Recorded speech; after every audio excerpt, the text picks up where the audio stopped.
नमस्कार साथियों। मैं मुकेश मेहरिया, लेक्चर पॉलिटिकल साइंस, आप सभी का इस ऑनलाइन प्लेटफॉर्म पर हार्दिक स्वागत करता हूं। अपन असिस्टेंट प्रोफेसर के कॉमन पेपर की पॉलिटिकल साइंस से संबंधित बात कर रहे थे, जो कि पूर्णतया राज्य सरकार से संबंधित टॉपिक है उसमें। और ये क्लास आपके फर्स्ट ग्रेड या फिर सेकेंड ग्रेड या अन्य प्रकार की आरएस से संबंधित या अन्य भी कोई आप सेंटर की या स्टेट की कोई एग्जाम देते हैं तो उसमें समान रूप से उपयोगी है।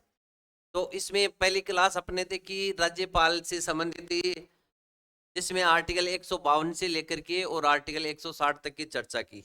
आज ये अपनी दूसरी क्लास है जिसमें अपनी राज्यपाल की शक्तियां और उनसे संबंधित कार्य की बात करेंगे। कहने का मतलब power and function of a governor. तो देखो कौन कौन से पावर है। तो पहले कार्यपालिका से संबंधित शक्ति, एग्जीक्यूटिव पावर है।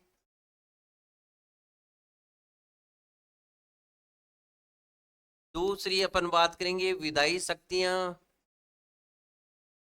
विधायी शक्तियां। लेजिस्लेटिव पावर है। तीसरी बात करेंगे वित्तीय शक्ति। वित्तीय पावर कौन कौन से हैं? फाइनेंशियल पावर है। इसके बाद चर्चा करेंगे न्यायिक शक्ति, न्यायिक शक्तियां। जुडिशरी पावर है और अध्यादेश जारी करने की शक्ति, ऑर्डिनेंस पावर है। और भी अन्य कूटनीतिक शक्ति है या फिर स्वविवेक से संबंधित शक्ति है, उन सब की अपन इसमें चर्चा करेंगे। तो एक एक करके इसको देखते हैं। पहले कार्यपालिका से संबंधित पावर कौन कौन से।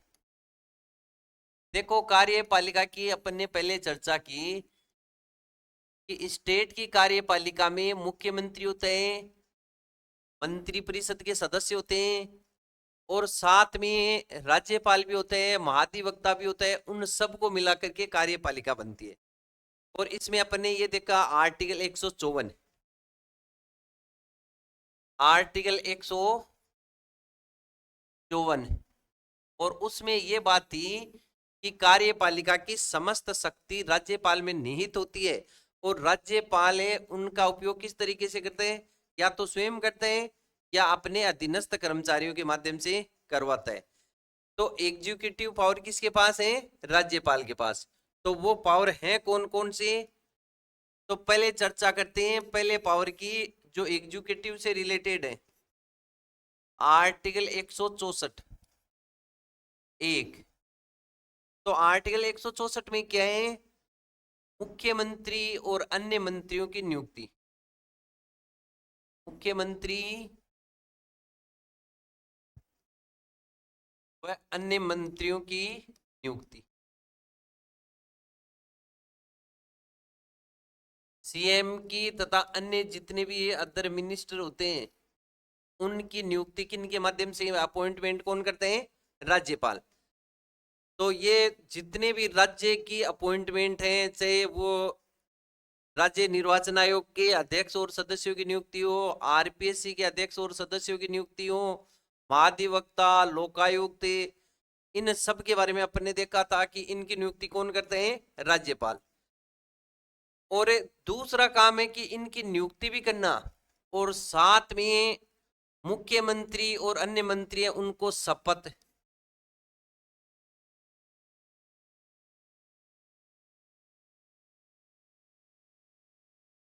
मिनिस्ट्री तथा जो सीएम होते हैं उनको शपथ ओथ दिलवाने का काम भी कौन करते हैं? राज्यपाल।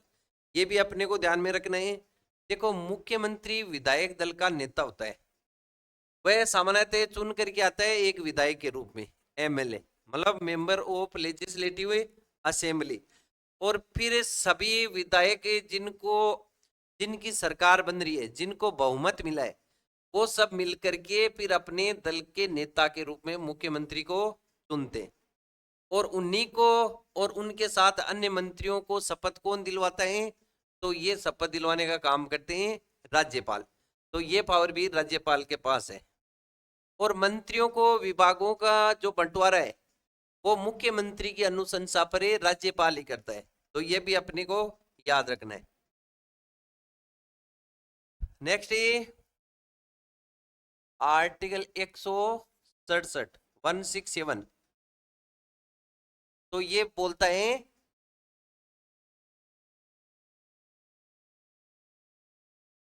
मुख्यमंत्री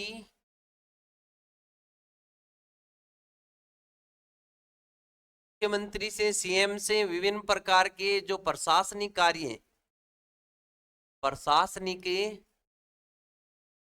विषय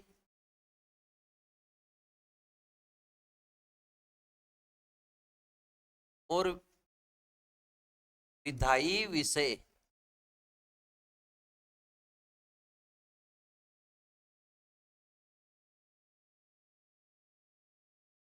की जानकारी ले सकते हैं, ले सकते हैं। देखो इसको समझना इंपॉर्टेंट है। ये लिखा हुआ तो हर जगह ही मिलता है कि आर्टिकल 167 में क्या है, मुख्यमंत्री से प्रशासनिक और विधायी विषय की जानकारी ले सकते हैं। कौन है? राज्यपाल। कहने का मतलब ये हो गया कि राज्य के संवैधानिक प्रमुख होते हैं राज्यपाल, जबकि उसके राजनीतिक मुखिया हैं वो होती है मुख्यमंत्री। कार्यपालिका की वास्तविक शक्ति मुख्यमंत्री में निहित होती है।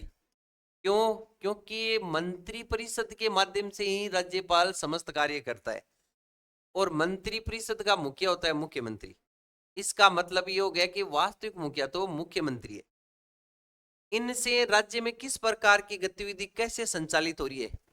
तो प्रशासनिक विषय से संबंधित किसी भी डिस्ट्रिक्ट के अंतर्गत किसी प्रकार की कोई अनहोनी घटना होती है या अन्य प्रकार का कोई माहौल है वो कानून के अकॉर्डिंग नहीं चल रहा है, या किसी भी प्रकार की जो जानकारी यदि प्रशासन से संबंधित लेनी है तो राज्यपाल मुख्यमंत्री से ले सकता है। और साथ में विधायी विषय, तो विधायी विषय देखो राज्य सूची के जितने भी विषय होते हैं प्लस ये समवर्ती सूची,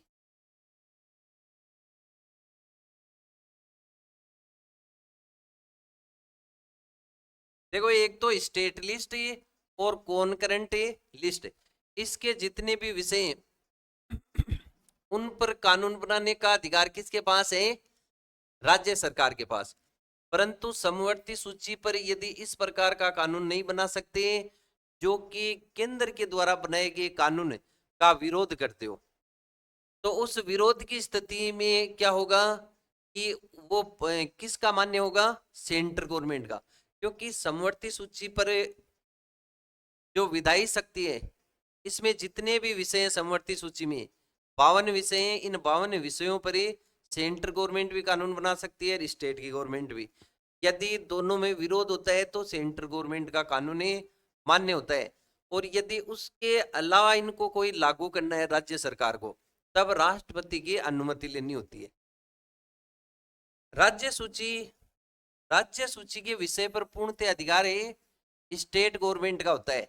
बस शर्त इतनी है कि जो भी कानून बनाया जाए वो हाई कोर्ट की शक्ति होती है उनको कम न करे, किसी भी प्रकार से न्यायपालिका के कार्यों में हस्तक्षेप नहीं करना चाहिए। तो इस प्रकार का कानून ही बना सकते हैं। राज्य सूची में वर्तमान में कुल मिलाकर के 61 विषय हैं। तो ये चीजें विधायी शक्ति, जो राज्य सूची से संबंधित विषय या अन्य प्रकार का कोई भी कानून है, कोई बिल है, उनसे संबंधित जानकारी राज्यपाल ले सकता है। नेक्स्ट ये देखो विधानमंडल, विधानमंडल ये या तो होता है एक सदनात्मक या फिर द्विसदनात्मक। एक सदनात्मक होगा तो वहां पे विधानसभा होगी, विधानसभा, और द्विसदनात्मक होगा तो वहां पर विधान परिषद भी होगी, विधान परिषद।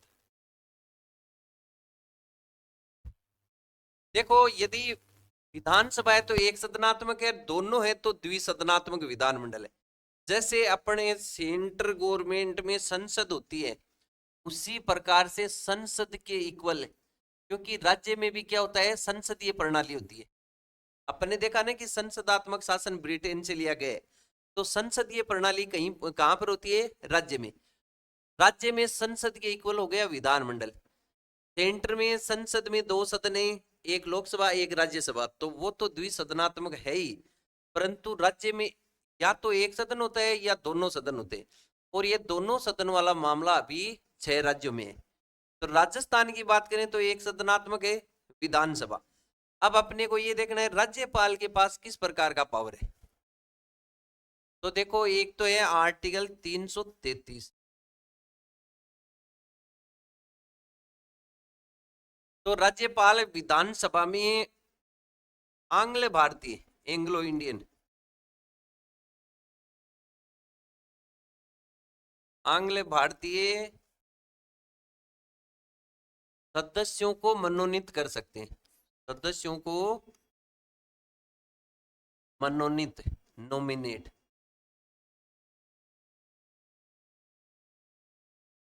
इसका मतलब ये वहां आर्टिकल 333 बोलता है कि राज्यपाल को यदि ऐसा लगता है कि विधानसभा में एंग्लो इंडियन सदस्य नहीं है, तो ऐसी स्थिति में वो उन सदस्यों को मनोनीत कर सकता है। तो ये पावर किसके पास है, राज्यपाल के पास। परंतु वर्तमान में देखो क्या कंडीशन है, वर्तमान में ये पावरें हटा दिया गया है। और इसमें क्या किया, हटाने का मतलब संशोधन हुआ है, और संशोधन संसद करती है। तो 104वें संविधान संशोधन, 104वें संविधान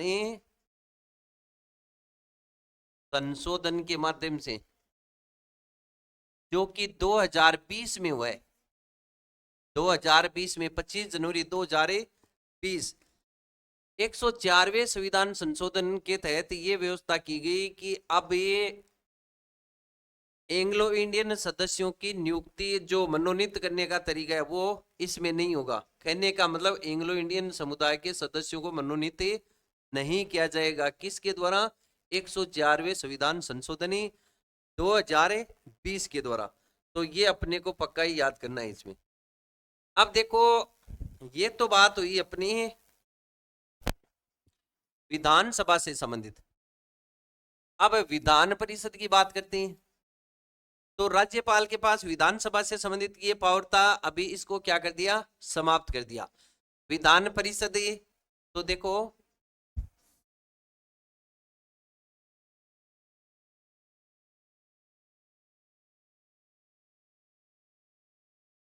इसमें है आर्टिकल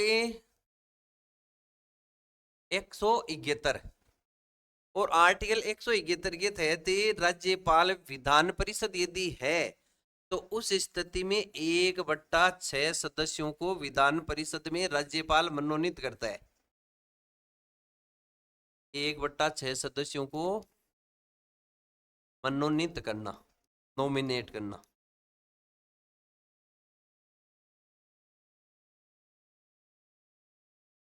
विधान परिषद यदि किसी राज्य में है तो वहां पे क्या होगा कि 1/6 सदस्यों को मनोनीत कौन करेगा, राज्यपाल करेगा। ये प्रावधान है अब भी। तो विधान परिषद का सृजन करना और उत्साद करना, ये दोनों पावर किसके पास है, केंद्र सरकार के पास। राजस्थान में किसी भी प्रकार की अभी विधान परिषद नहीं है, हालांकि मांग जरूर की हुई है, यहाँ से मतलब प्रस्ताव बना करके केंद्र सरकार के पास भेजा हुआ है, पर अभी इनको अनुमति नहीं मिली है। तो देखो 1/6 सदस्यों को मनोनीत करने का पावर विधान परिषद में किसको है, राज्यपाल को। अब ये 1/6 सदस्य किससे संबंधित होते हैं, किनको मनोनीत करते हैं, तो ये है या तो कला से, आर्ट से, या लिटरेचर से, साहित्य से, या विज्ञान के फील्ड से, साइंस से, रीजन से, सामाजिक सेवा, सोशल सर्विस या फिर सहकारी क्षेत्र, सहकारी क्षेत्र से संबंधित कोऑपरेटिव रीजन। देखो 1/6 सदस्यों को राज्यपाल नॉमिनेट कर सकता है और वो इन 5 क्षेत्रों से संबंधित कोई उल्लेखनीय कोई अलग प्रकार का जो अपने क्षेत्र में विशेष हैं उन लोगों को इसमें नॉमिनेट किया जाता है। ये सेम की सेम बात आर्टिकल 80 के अंतर्गत राज्यसभा में राष्ट्रपति 12 सदस्यों को मनोनीत कर सकता है। और यहाँ पे 1/6 सदस्य, 1/6 का मतलब किस राज्य की विधान परिषद में कितने सदस्य हैं तो फिक्स नहीं है, तो जितने सदस्य उनका 1/6 सदस्य नॉमिनेट करता है। जबकि राष्ट्रपति में क्या है, फिक्स है कि 12 सदस्य राज्यसभा में मनोनीत करते हैं। परंतु राष्ट्रपति और इसमें अंतर ये है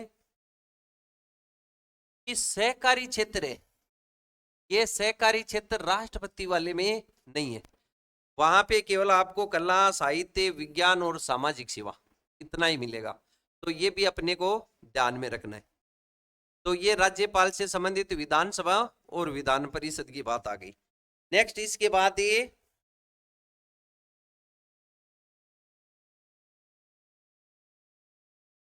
देखो, राज्यपाल संवैधानिक प्रमुख है राज्य के अंतर्गत।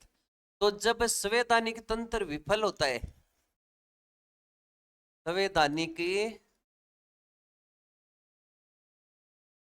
कॉन्स्टिट्यूशनल जो सिस्टम होता है वो यदि असफल हो जाता है, विफल हो जाता है, तो इस स्थिति में राज्यपाल आर्टिकल 356 के तहत राष्ट्रपति से राष्ट्रपति शासन की अनुशंसा करता है। राष्ट्रपति शासन, इसका मतलब ये हुआ कि किसी भी राज्य के अंतर्गत यदि संविधान के नियमों के अनुसार जो राज्य में सिस्टम को चलाना यदि मुश्किल हो जाता है, तो ऐसी स्थिति में राज्यपाल केंद्र सरकार से राष्ट्रपति शासन लगाने के लिए अनुशंसा करता है। और फिर केंद्र सरकार की अनुशंसा पर मंत्रिमंडल यानी कैबिनेट मंत्रियों की सलाह से, लिखित सलाह से आर्टिकल 356 के तहत राष्ट्रपति शासन लागू किया जाता है उस राज्य में। और ऐसी स्थिति में क्या होता है, राज्यपाल एजेंट की भूमिका निभाता है। राज्यपाल एक साइड में तो है केंद्र सरकार,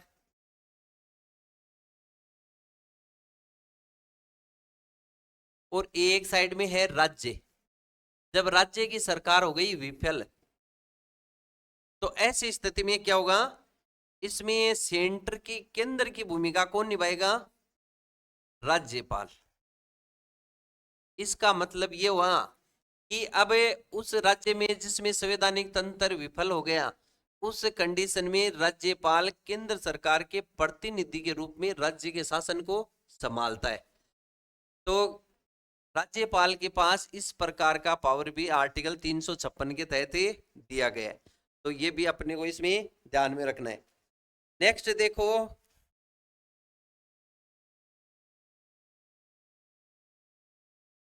कुछ राज्य हैं जहां पे जनजाति कल्याण मंत्री, जनजाति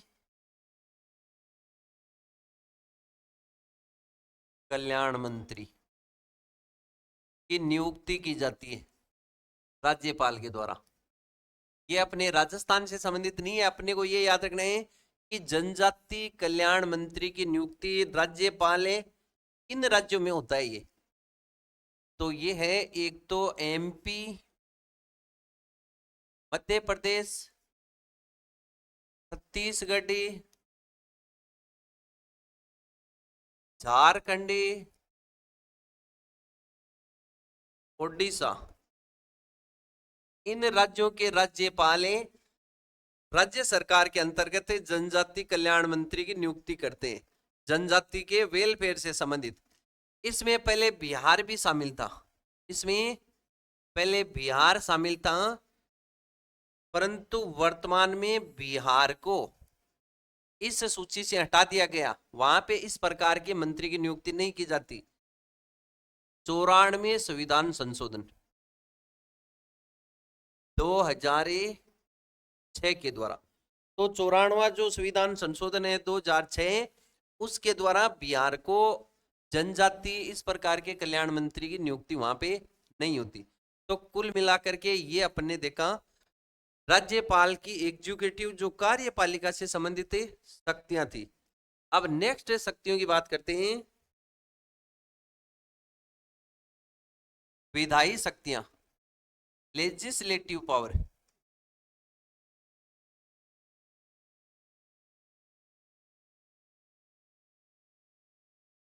लेजिस्लेटिव पावर, तो पहला इसमें देखते हैं, जब ये नई विधानसभा सुन करके आती है आम चुनाव के बाद, तो उस स्थिति में राज्यपाल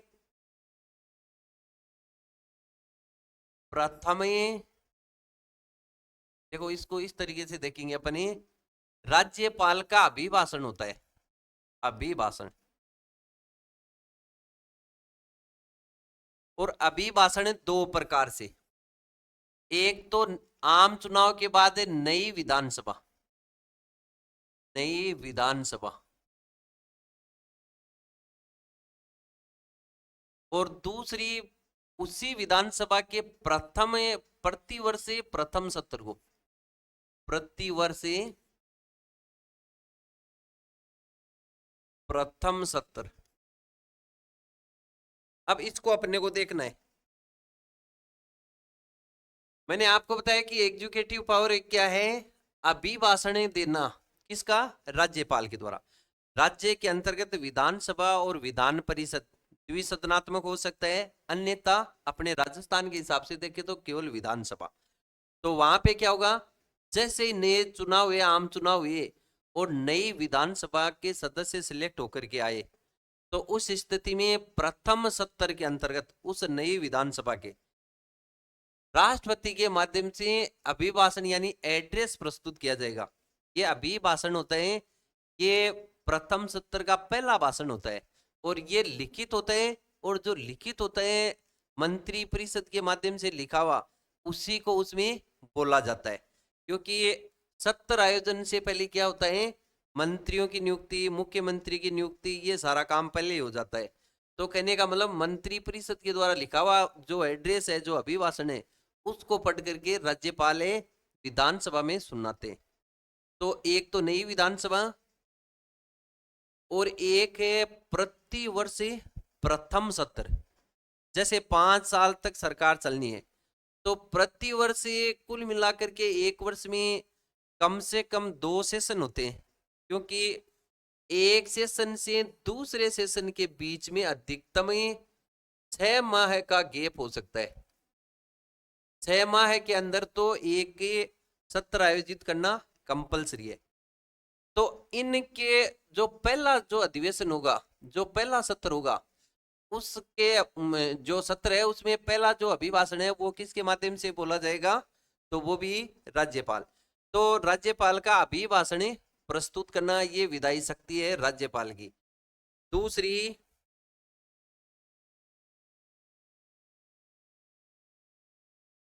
विधानसभा के सत्र को आहूत करना, विधानसभा,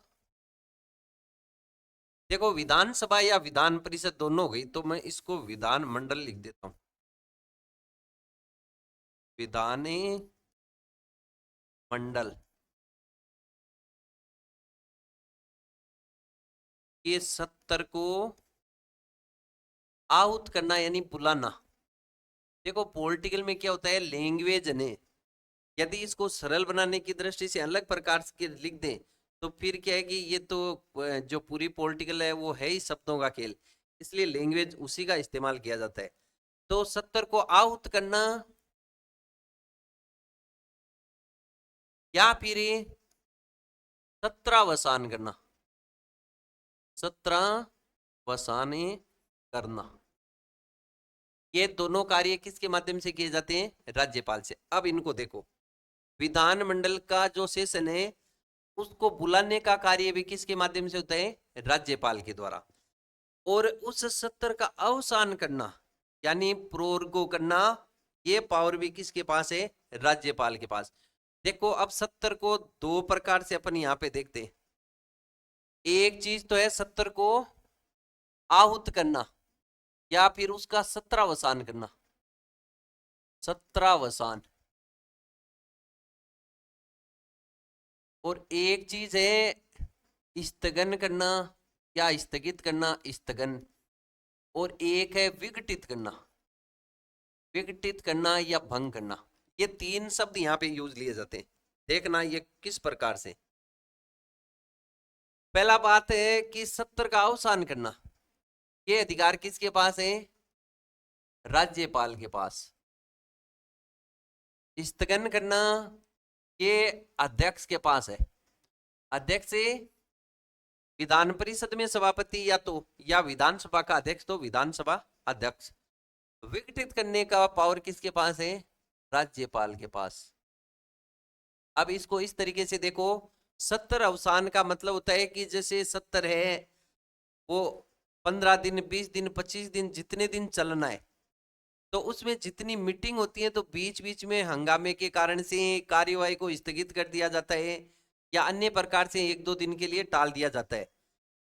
जैसे एक महीने सत्र आयोजित होना है तो उसमें से मीटिंग हुई 15 दिन, तो उन मीटिंगों को स्थगित करने का पावर है वो तो किसके पास है? अध्यक्ष के पास। उस पूरे सत्र को खत्म करना कि अब ये जैसे मानसून सत्र है अभी जो चल रहा है, मानसून सत्र जैसे खत्म हुआ तो समाप्त होना उस सत्र का वो है सत्रावसान। और वो पावर किसके पास है? राज्यपाल के पास। विघटित करना, विघटित किसको किया जाता है? विधानसभा को। तो विधानसभा को विघटित करना, उसको भंग करने का पावर किसके पास है? राज्यपाल के पास। तो ये भी अपने को इसमें ध्यान रखना है। नेक्स्ट देखो,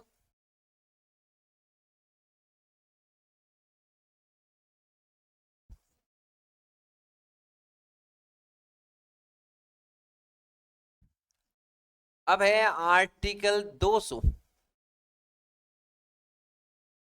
और इसमें ये दिया गया है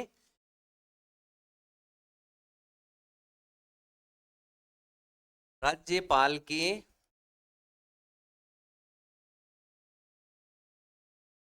हस्ताक्षर से ही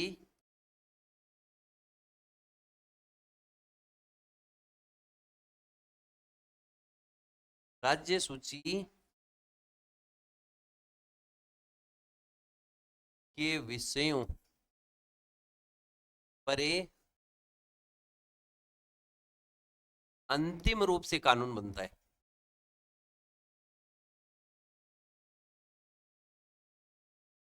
कानून बनता है। अब इसको थोड़ा देखना आप ये कि राज्यपाल राज्य का संवैधानिक प्रमुख है, इसलिए किसी भी प्रकार का बिल होगा तो उस बिल को पारित करना अंतिम रूप से किसके हाथ में है? तो वो है राज्यपाल के हाथ में। कहने का मतलब गवर्नर के साइन के बाद ही राज्य सूची के विषय या फिर समवर्ती सूची के विषय उन पर कानून बनाने का अंतिम रूप से पावर किसके पास है? राज्यपाल के पास। तो ये भी अपने को थोड़ा सा इसमें ध्यान रखना है। अब देखो राज्यपाल क्या कर सकता है इसके उपलक्ष्य में। तो राज्य सूची पर कानून का जो निर्माण होता है उस विषय से संबंधित है, तो पहले क्या लाया जाता है? विधेयक। और ये विधेयक है जब दोनों सदन से, राजस्थान की बात करें तो एक ही सदन है, दोनों सदन से यदि पारित हो जाता है, क्योंकि एक सदन से यदि एक सदनात्मक है तो एक ही सदन है, द्विसदनात्मक है तो वहां पे दोनों सदनों से विधेयक को पारित करना कंपलसरी है। किस प्रकार का बहुमत है वो सारी चीजें अपन इसमें चर्चा न करके अलग टॉपिक है उसमें करेंगे। तो देखो विधानमंडल से वो पारित हो गया, उसके बाद गया अंतिम रूप से राज्यपाल के पास। राज्यपाल के पास। अब राज्यपाल ने भी इसको अनुमति दे दी तो विधेयक क्या हो जाएगा? पारित हो जाएगा, लागू हो जाएगा। अब राज्यपाल के पास किस प्रकार का पावर है? किसी भी प्रकार का राज्य सूची या समवर्ती सूची से संबंधित कोई भी बिल आता है राज्यपाल के पास, तो उसको किस प्रकार से राज्यपाल उस बिल के संबंधित कौन कौन से अधिकार रखता है? तो वो देखो कौन से अधिकार हैं। पहला अधिकार है कि राज्यपाल या तो उनको क्या दे दे, अनुमति, परमिशन दे दे, अनुमति देना। तो परमिशन देने का मतलब हुआ कि अब वो एक्ट लागू हो जाएगा। दूसरा क्या कर सकते हैं,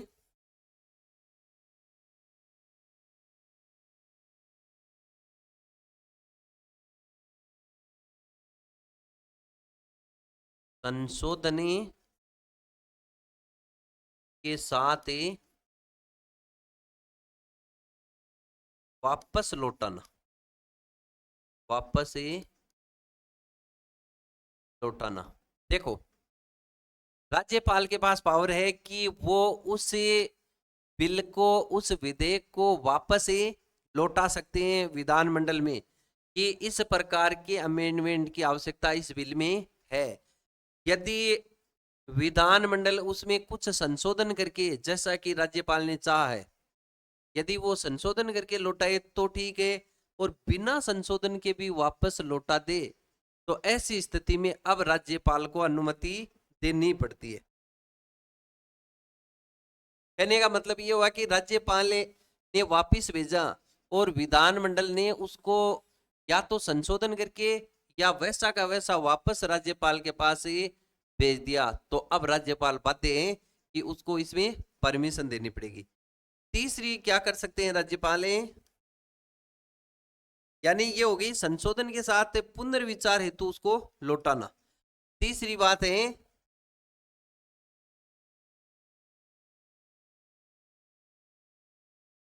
अनुमति के लिए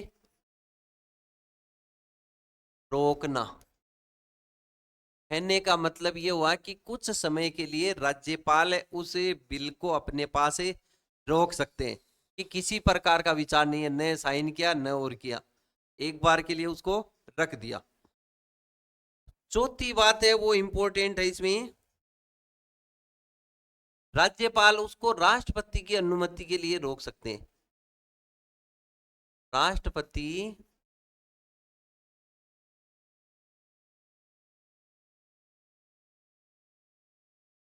राष्ट्रपति हेतु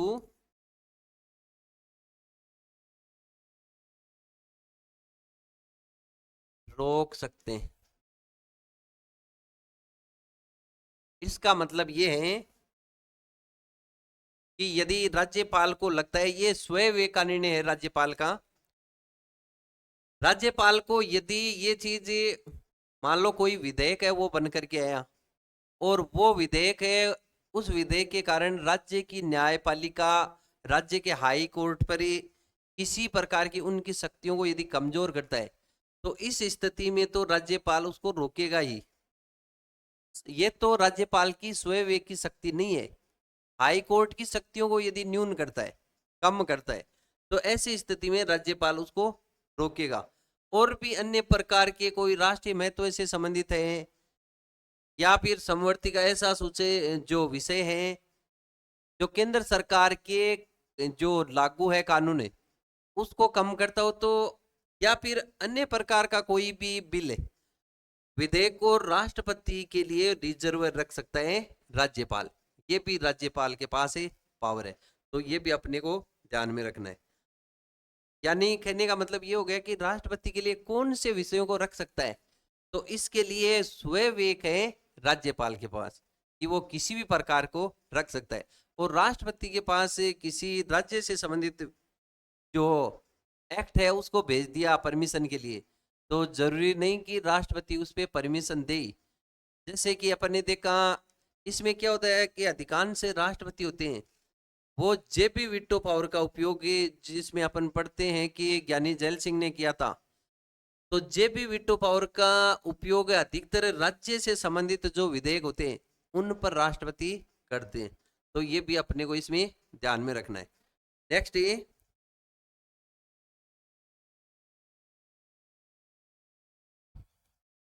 अब ये नेक्स्ट शक्ति देखते हैं अपने, राज्यपाल की अध्यादेश जारी करने की शक्ति। अध्यादेश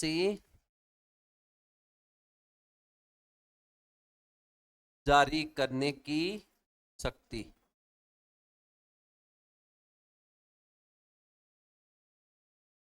राज्यपाल के पास ये ऑर्डिनेंस पावर है, अध्यादेश यानी ऑर्डिनेंस पावर है। अब पहली बात तो अध्यादेश क्या होता है? अध्यादेश एज ए, ऐसे मानो कि वो एक्ट ही है, जिस प्रकार का एक्ट राज्य की विधानमंडल पारित करती है, और पारित करने के बाद उस एक्ट में जितने भी प्रोविलेंस होते हैं, जितने भी प्रावधान होते हैं, सेम उसी तरीके से ये अध्यादेश भी लागू होता है। कहने का मतलब ये हुआ कि अध्यादेश पारित कब किया जाता है। पहली बात तो अपन देखेंगे, अध्यादेश है वो पारित कब किया जाता है, जब ये विधानमंडल का सत्र नहीं चल रहा हो। देखो राज्य से संबंधित बात कर रहे हैं, तो विधानमंडल का सत्र नहीं चल रहा हो,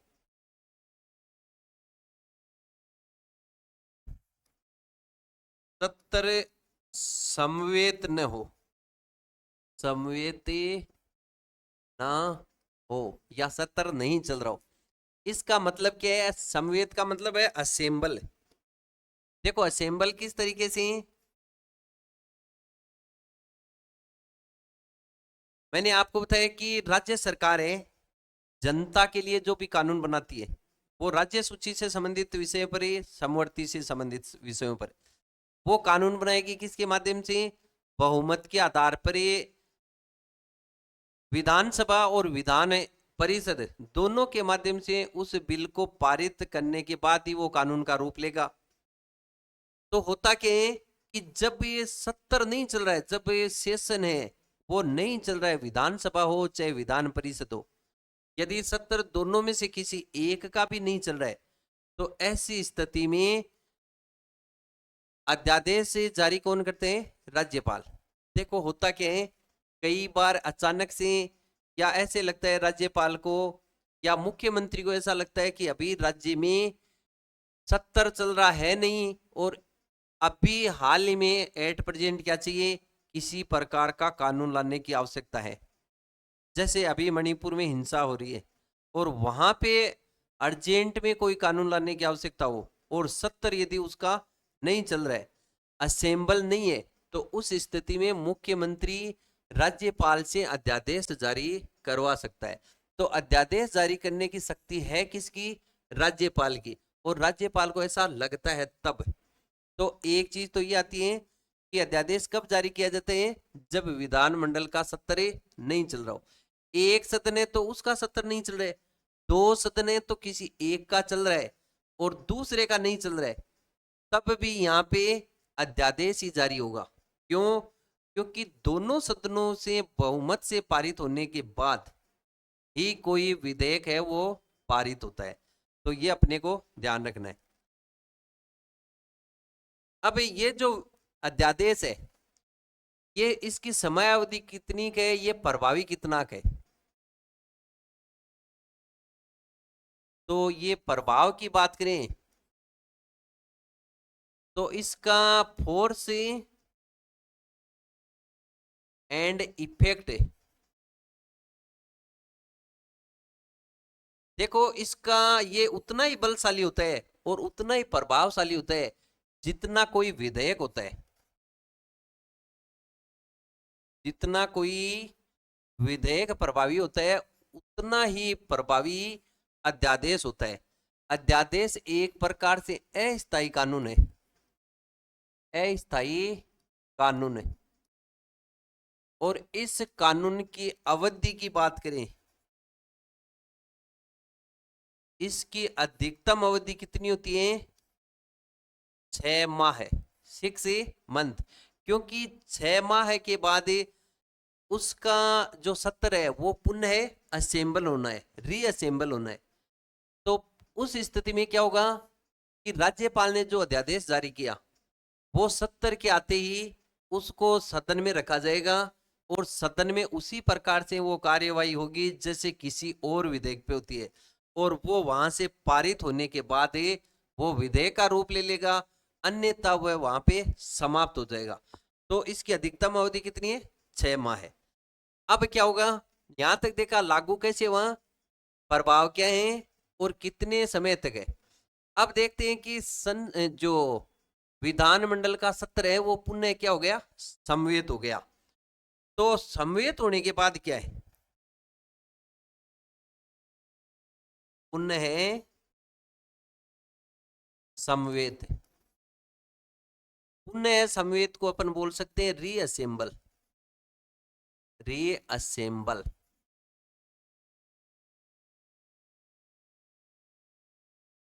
देखो थोड़ी इसमें गहराई है, डीपली है, परंतु यदि एक बार आपने यहां से पढ़ लिया, उसके बाद आपको पॉलिटिकल कहीं से उठाने की आवश्यकता नहीं है, वो टॉपिक आपका एकदम से क्लियर हो जाएगा। तो पुनः समवेत कहने का मतलब हुआ कि विधानमंडल का सत्र वापस क्या हो गया, चालू हो गया। तो ऐसी स्थिति में क्या होगा, उस अध्यादेश को कहां पे रखा जाएगा, सदन में। अब सदन में रखा तो उसकी अवधि कितनी गए, उसकी अवधि है रीअसेंबल होने के बाद 42 दिन, या फिर उसको बोल सकते हैं 6 सप्ताह है। एक सप्ताह में 7 दिन होते हैं, तो 7 को 42, कहने का मतलब वो 6 सप्ताह तक उसका प्रभाव रहेगा। या तो वो अध्यादेश 6 सप्ताह में क्या होगा, पारित हो जाएगा, यानी विधेयक का रूप ले लेगा, वो विधेयक का रूप ले लेगा, अन्यथा वो क्या हो जाएगा, समाप्त हो जाएगा।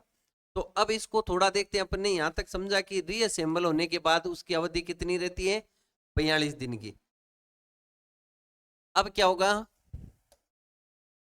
कि जैसे ही समवेत हुआ और उसको सदन में रखा, अब सदन में मतलब विधानमंडल में रखा, विधानमंडल, विधानमंडल में मैंने आपको बताया एक तो विधानसभा और एक ये विधान परिषद।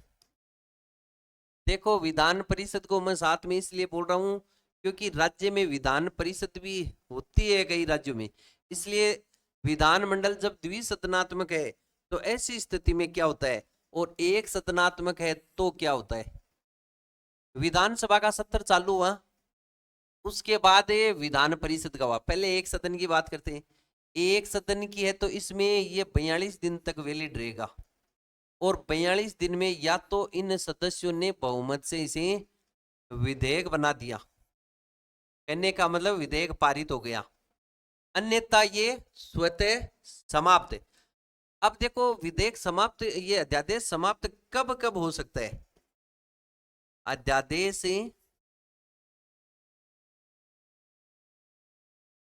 समाप्त होने की परिस्थितियां क्या है, तो परिस्थितियां कौन सी हैं, या तो क्या होगा 42 दिन हो गया और विधानसभा से वो पारित नहीं हुआ, विधेयक का रूप नहीं ले सका, तो एक तो है 42 दिन बाद। दूसरी बात क्या है, विधानमंडल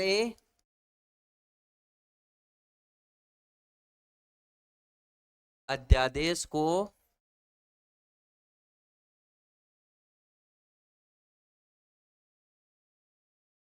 समाप्त कर सकती है, समाप्त कर सकती है। कहने का मतलब यदि ये बहुमत से पारित हो गया कि ये जो अध्यादेश है ये कानून है, उसकी किसी प्रकार से आवश्यकता नहीं है, तो ऐसी स्थिति में भी समय से पहले यानी 42 दिन से पहले भी इस अध्यादेश को समाप्त किया जा सकता है। तो ये भी अपने को या तो 42 दिन बाद में या उससे पहले भी। दूसरी बात, राज्यपाल अध्यादेश को वापस भी ले सकता है, राज्यपाल अध्यादेश को वापस ले सकता है, वापस से ले सकता है। तो ये 3 परिस्थितियां हैं। पहली परिस्थिति 42 दिन बाद, दूसरी परिस्थिति अध्यादेश को विधानमंडल समय से पहले समाप्त कर सकती है, तीसरी परिस्थिति, अध्यादेश को राज्यपाल भी वापस से ले सकता है। तो ये बात हुई एक सदन की। दूसरे सदन में देखो, एक ही बात याद रखनी है कि दोनों सदनों से कोई भी कानून है वो पारित होने के बाद में विधेयक का रूप लेता है। वो पारित दोनों सदनों से होगा तब भी उसे कानून माना जाएगा, अन्यथा वो पारित नहीं है। एक सदन है तो वो ही अपने आप में परिपूर्ण है, कंप्लीट है। दोनों है तो दोनों को मिला करके विधानमंडल बनेगा। इसलिए यहाँ पे इतना याद रखना है कि ये 42 दिन किस दिन के बाद है। तो मान लो कि पहले सत्र है विधान परिषद का, और उसके 15 दिन 20 दिन या एक महीने बाद में आया विधानसभा का। तो अंतिम विधानसभा का जो सत्र चालू हुआ है वहां से 42 दिन माना जाएगा। या फिर ये विधानसभा का सत्र पहले स्टार्ट हुआ और विधान परिषद का बाद में हो रहा है दूसरे नंबर पे, तो जिस सदन में अंतिम रूप से जब वो पारित हुआ, कहने का मतलब विधान परिषद यदि अंत में आती है तो इस स्थिति में वहां से 42 दिन माना जाएगा। तो ये भी अपने को ध्यान में रखना है।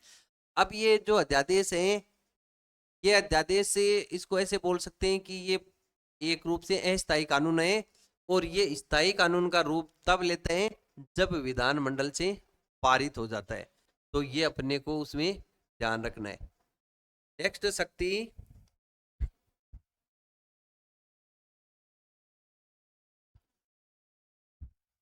अब देखो वित्तीय पावर, वित्तीय पावर या वित्तीय शक्तियां, फाइनेंशियल पावर कौन कौन से। राष्ट्रपति के पास, जो राज्यपाल के पास पहला तो है आर्टिकल 202 के तहत क्या करते हैं कि राज्य के बजट का यानी आय वे विवरण को सदन में रखवाना, को सदन में रखवाना, यानी कि बजट निर्माण, बजट से संबंधित बात हो रही है। होता क्या है कि एक राज्य सरकार ने अभी वित्तीय वर्ष के अंतर्गत पिछले में कितना तो व्यय किया और उसके अंतर्गत आय कितनी हुई। अभी होगा क्या कि राज्य सरकार क्या करती है, वित्त मंत्री के माध्यम से वो बताती है कि अमुक प्रकार की योजनाओं में आगामी जो वित्तीय वर्ष है, वित्तीय वर्ष 1 अप्रैल से लेकर के 31 मार्च तक, तो उस एक वित्तीय वर्ष में राज्य सरकार कौन कौन सी योजनाओं में या किस प्रकार के वेलफेयर या अन्य प्रकार का खर्चा करेगी और राज्य के पास कितनी आय हुई है, उसका कंप्लीट जो विवरण है वो सदन में रखवाने का काम आर्टिकल 202 के तहत कौन करते हैं, राज्यपाल करते हैं।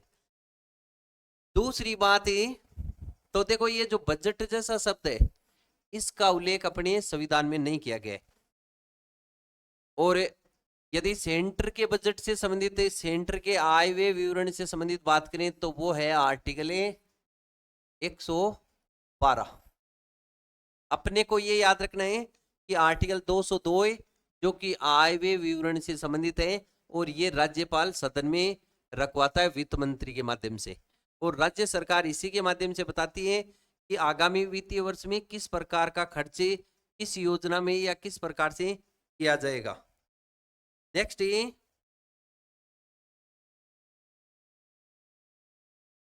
धन विधेयक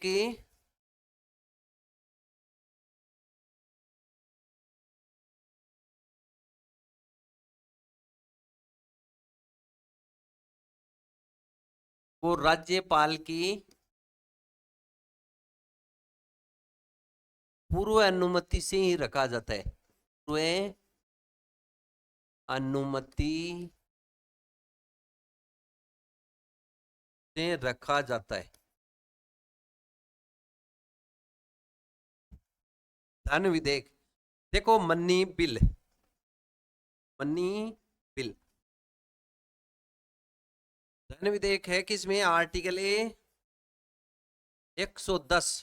अब इसको समझो आप कि कोई भी जो मनी बिल होता है उसको राज्यपाल की प्री परमिशन से ही सदन में रखा जाता है।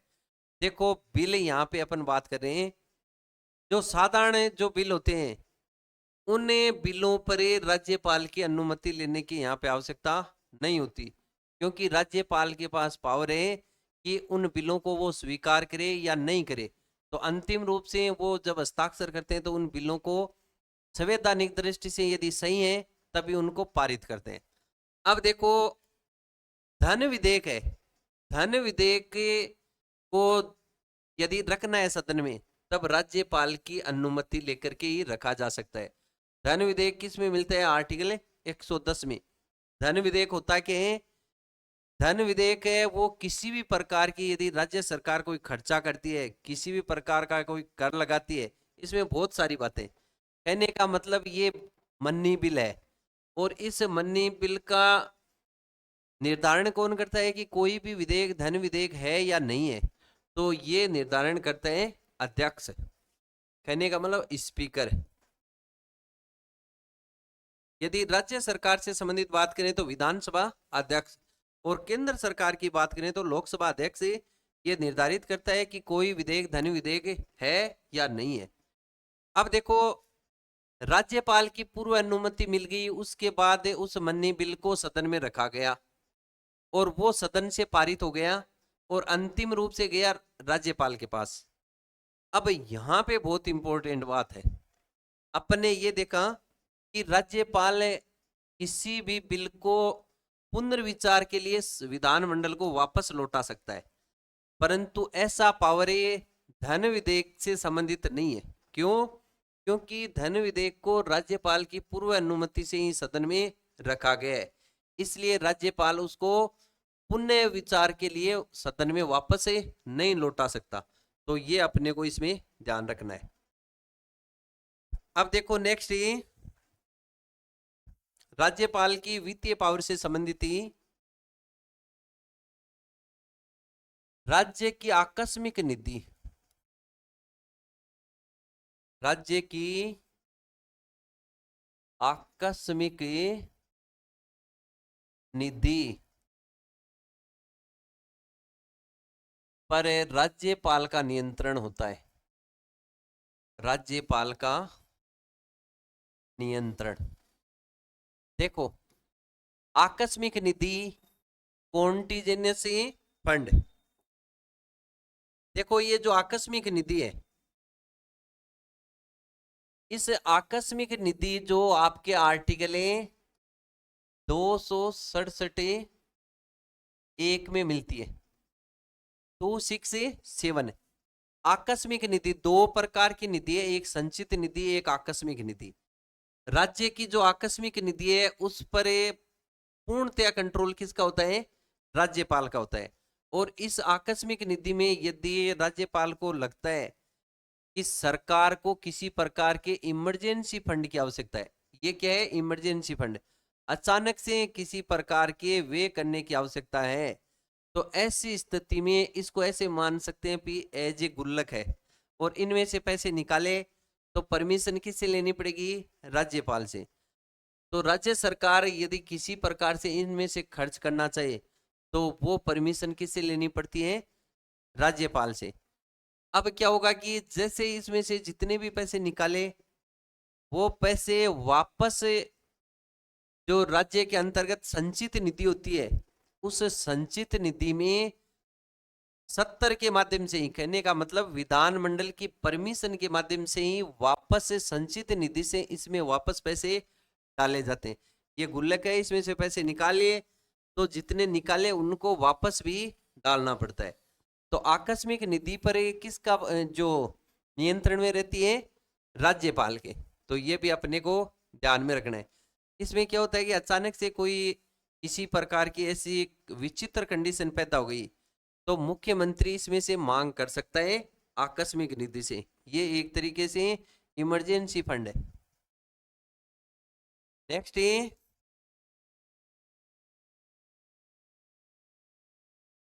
प्रति 5 वर्ष के लिए, प्रति 5 वर्ष के लिए राज्य वित्त आयोग का गठन।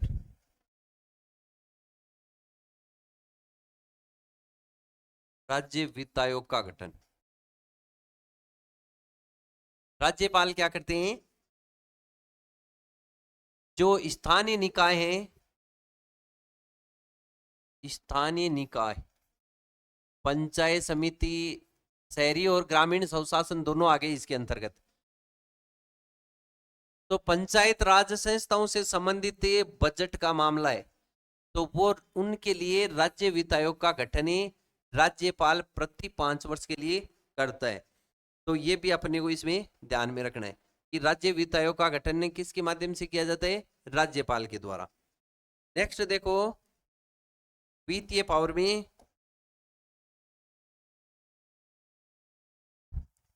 इसमें क्या होता है कि कई बार जितनी भी जो संस्थाएं होती हैं उन संस्थाओं से रिपोर्ट मांगी जाती है, प्रतिवेदन, कि आपने किस प्रकार का खर्चा किया, आपके पास आय कितनी हुई। तो ये बातें सदन में रखवानी कंपलसरी होती है। तो कौन से प्रतिवेदन है उनको राज्यपाल रखवाते हैं, तो उनको अपने को देखना है। राज्यपाल के माध्यम से लोक सेवा आयोग, लोक सेवा आयोग,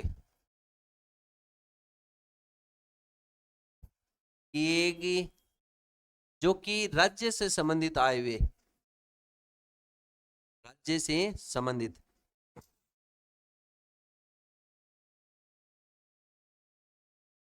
राज्य निर्वाचन आयोग,